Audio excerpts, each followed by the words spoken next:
In this video, I'm going to show you how to cancel YouTube TV on your iPhone quickly and easily, so you can stop charges without any hassle. First, open the YouTube TV app on your iPhone and make sure you're signed in with the account linked to your subscription. Next, tap your profile icon in the top right corner, then select Settings. In Settings, tap Membership. Here, you'll see your current YouTube TV subscription and any add-ons like NFL Sunday Ticket. Tap Cancel Membership. Then confirm by following the prompts. You may be asked to select a reason for canceling.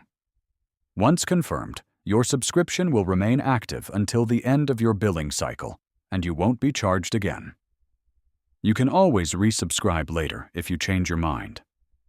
Important tip: if you subscribed through the Apple App Store, you may need to cancel through your Apple ID subscriptions instead of the YouTube TV app. To do this, go to Settings, Your Name, Subscriptions, find YouTube TV, and select Cancel Subscription. So, to sum it up, open the app, go to Settings Arrow Membership, tap Cancel, and confirm. That's it. Quick, easy, and done.